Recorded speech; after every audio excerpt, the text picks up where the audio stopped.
Bapak Ibu Saudara yang kasih dalam Tuhan, dalam Yesaya 55 ayat 11, barangkali kita sering dengar ayat ini ya, dan kita sering juga baca ya. Nah, tapi kali ini saya akan coba baca ulang dan kita renungkan bersama-sama. Demikianlah firmanku, Yesaya 55 ayat yang ke-11 ya. Demikianlah firmanku yang keluar dari mulutku, ia tidak akan kembali kepadaku dengan sia-sia, tetapi ia akan melaksanakan apa yang ku kehendaki dan akan berhasil apa yang kusuruhkan kepadanya.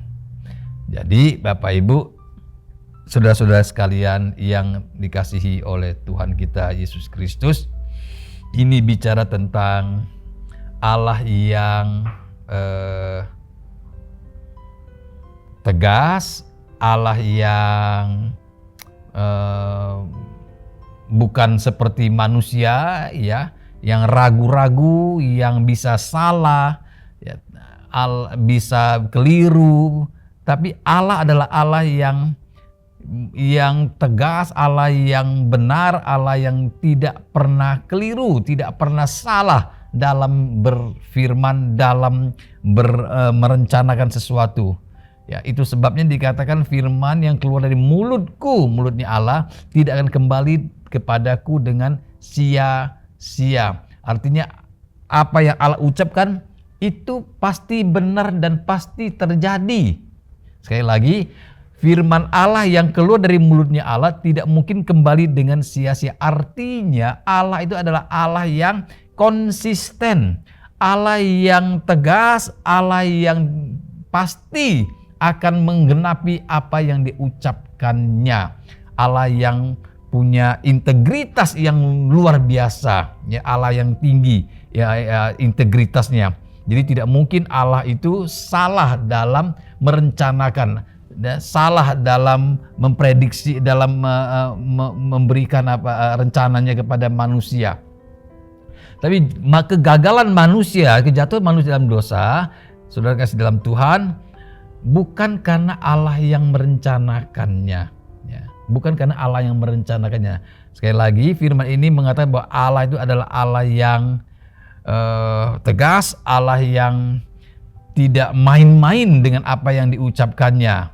Kejatuhan manusia dalam dosa bukan karena rencana Allah, bukan, saudara yang kasih dalam Tuhan. Sekali lagi, karena manusia gagal mempercayai firman Allah.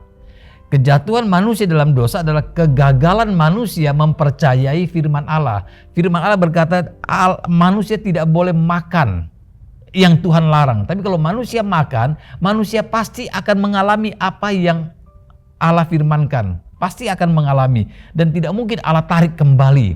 Tetapi saudaraku, musibah dari kejatuhan manusia dalam dosa, Allah pun bertanggung jawab di dalamnya. Ini yang namanya paradoks ya. Satu sisi memang Allah mengasihi manusia. Tapi Allah tidak bisa mencegah manusia ketika manusia ingin melanggar firman Allah.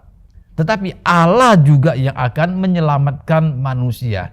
Jadi disinilah kita melihat bahwa kasih Allah, kasih karunia Allah, kesabaran Allah itu terkuak di sini. Ketika kita menyadari kejatuhan manusia adalah manusia melanggar firman Allah, tetapi Allah pun sendiri, Allah juga sendiri yang akan menyelamatkan manusia. Melalui apa? Melalui pribadinya, Kristus Yesus yang datang menjadi manusia. Itu sebabnya ayat ini berkata, ia tidak akan kembali kepadaku dengan sia-sia, tetapi ia akan melaksanakan apa yang ku kehendaki. Yang Allah kehendaki adalah keselamatan umat manusia melalui firman yang menjadi manusia. Dan pasti itu tergenapi dan sudah tergenapi. Kristus telah mati di kayu salib untuk menebus semua dosa manusia dan memberi kesempatan peluang kepada semua orang untuk memperoleh kasih karunia. Respons kita yang akan menentukan